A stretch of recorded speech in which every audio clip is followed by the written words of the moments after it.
श्रेया, अब तक हमने जापान की ग्रोथ के एक्सटर्नल फैक्टर्स देखे, लेकिन उनका असली इंजन उनका इंटरनल इंडस्ट्रियल और बैंकिंग सिस्टम था। इस दौरान उनका इंडस्ट्रियल रिलेशंस का सिस्टम बहुत ही यूनिक था। जी सर, मैंने सुना है वहाँ की यूनियंस बाकी देशों से काफ़ी अलग थीं। बिल्कुल, वहाँ की यूनियंस कोऑपरेटिव नेचर की थीं। बड़ी कॉरपोरेशंस में कंपनी ट्रेड यूनियंस के साथ कॉर्पोरेट कॉन्ट्रैक्ट्स होते थे, जो तकरार के बजाय मिलकर काम करने पर फोकस करते थे। इसी के साथ जुड़ा था लाइफ टाइम एम्प्लॉयमेंट का कॉन्सेप्ट।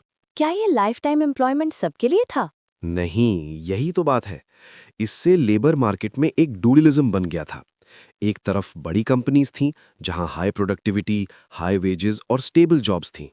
दूसरी तरफ छोटी फर्म्स थीं, जहां प्रोडक्टिविटी और वेजेस कम थीं, पर लोग बहुत ज्यादा काम करते थे। तो क्या ये दोनों अलग-अलग काम करते थे? नहीं, ये आपस में जुड़े हुए थे। बड़ी फर्म्स छोटी फर्म्स पर सब कॉन्ट्रैक्टिंग के लिए डिपेंड करती थीं। इस तरह से प्रोडक्शन का पूरा सिस्टम एक चेन की तरह कनेक्ट हो जाता था। साथ ही मिटी यानी ministry for industry and foreign trade जैसी पब्लिक अथॉरिटीज ने बहुत स्किलफुल मनूवर्स किए, ताकि प्राइवेट सेक्टर हमेशा मॉडर्न और डायनामिक बना रहे। पर सर, इतने बड़े इन्वेस्टमेंट्स के लिए पैसा कहाँ से आता था?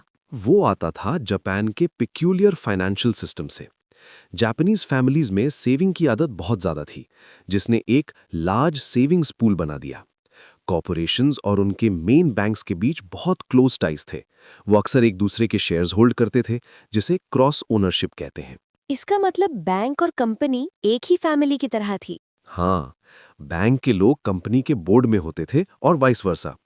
इससे उन्हें फार साइटेड यानी लंबे वक्त की इन्वेस्टमेंट स्ट्रैटेजीज बनाने में मदद मिलती थी।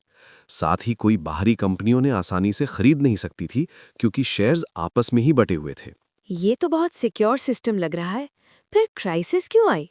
क्योंकि वही सिक्योरिटी उनकी कमजोरी बन गई। कॉरपोरेशंस सेल्फ इंक्लोज्ड हो गईं। मैनेजर्स शेयर होल्डर्स को जवाबदेह नहीं रहे। स्टॉक मार्केट फॉसिलाइज्ड हो गया, यानी जम सा गया। कुछ गिने चुने पावर ब्रोकर्स मार्केट को मैनिपुलेट करने लगे। तो जब 1990 का रिसेशन आया, तब क्या हुआ?